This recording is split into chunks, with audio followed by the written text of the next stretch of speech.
Onlar bunu ne kadar istiyor? Hadi biz istedik, kabul ettiler. Nasıl olacak? Daha büyük sorunlar olmaz mı? Yaşanılabilir. Daha öncesinde yaşanmışlıklar var yani. O yaşanmışlıkları bir kenara atıp üstüne nasıl devam ederler? Buradaki insanların olaya bakış açısı daha farklı. Burası bir şeyleri başarmanın peşinde. Kendini tanıtma peşinde. Tanıtırken de yanlış yapmaması lazım. Kıbrıs Rumlar diyor ki çözüm var diyor. Gelin Kıbrıs Cumhuriyeti 1960'da kuruldu biliyorsunuz. Oradaki haklarınız vakidir. Buradaki haklarınıza geri dönerseniz siz de burada istediğiniz kulüpte istediğiniz kulübü açar oynarsınız diyor. Yani çok kulağa hoş gelen bir cümle var burada. Fakat bu geri çağırma girişimi aslında devleti olan, Kuzey Kıbrıs Cumhuriyeti olan bir Kıbrıslı Türk'ü çok cezbeden bir durum değil. Dolayısıyla burada çözüm önerisi şu benim aklımda. Bir kere bu işler iyi niyetle başlaması lazım. Fakat siyasi iradenin böyle bir iyi niyeti bile Kuzey Kıbrıs Türk Cumhuriyeti'nin tanınacağı üzerine kurduğu noktada çok fazla ilerleyebileceğimizi düşünmüyorum.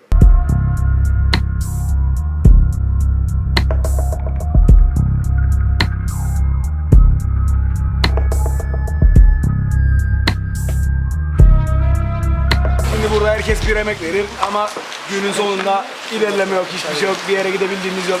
Boşuna dönen paralar var piyasada, sektörde. Kimsenin elinden bir şey gelmez açıkçası bunu yapmak için. Siyasilerin eline mahkumuz futbol olarak da. Hani 2 sene önce Kıbrıs Türk Futbol Federasyonu ve Güney Kıbrıs Futbol Federasyonu arasında bir anlaşma olacaktı. Oldu ama sadece kağıt üstünde olan bir anlaşma. Yani biz mesela geçen sene Rum tarafında bir maç yaptık. Ama yani maça gidene kadar bir sürü kriz, bir sürü diplomatik sorun Cumhurbaşkanı'ndan kaynaklı, yani bütün siyasilerden kaynaklı, vetolar, boykotlar. Burada Gazi Monsa'da Monsa Türk Gücü ismini verdiğimiz bir kulübümüz var. Güneyde de Neyaz Selamina dediğimiz isimde bir kulüp vardı. Bu iki kulüp çok güzel bir işbirliği başlatıp özellikle de çocukların entegrasyonunu sağlamak için Drogbo'yu da davet ederek çok güzel bir girişim, bir gösteri maçı yaptılar. Fakat ne yazık ki biz, yani biz derken hem Kıbrıs Türkleri hem Kıbrıs Rumları kastediyorum, bu süreci gene bir kaosla sonlandırdık. Şöyle ki, bu iki tarafın toplum liderlerinin de yani Anastasiadis'in ve Akıncı'nın da burada olması bekleniyordu. Daha sonra bu maç ara bölgede mi oynanacak, kuzeyde mi oynanacak, güneyde mi oynanacak kavgası çıkınca kuzeyden Cumhurbaşkanı Akıncı ben buna katılmıyorum dedi. Güneyde de Kıbrıs Rum lider Anastasiadis ben katılırım ama işte Pile'de olursa katılırım. Yani ortak iki Kıbrıs Türkler ve Kıbrıs Rumların ortak yaşadığı bir köydür Pile dediğimiz köy. Orada yapılacağı söylendi. Bu sefer işte hangi sahada yapılacak falan diye bir kaosa, bir çözümsüzlüğe yolunda vardırdık. Sonunda tabii ki organizasyon gerçekleşti ama şunu anlatmaya çalışıyorum. Yani siyasi liderlerin bu sürece dahil olmadığı veya siyasi liderlerin de buradan bir rant sağlamayacağı bir etkinliğe dönüştüremedik.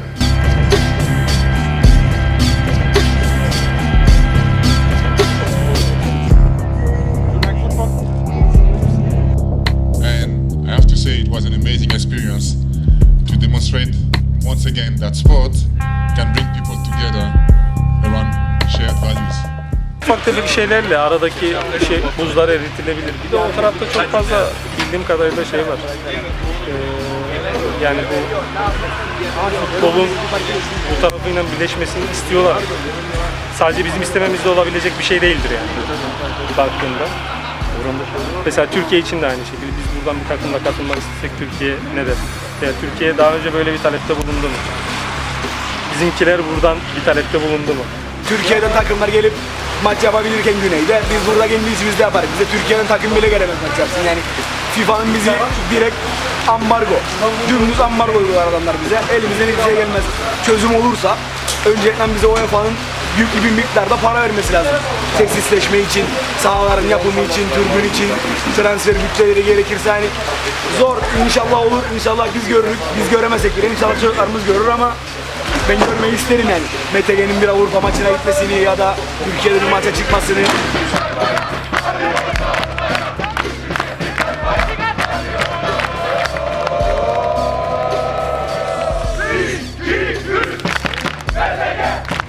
MTG!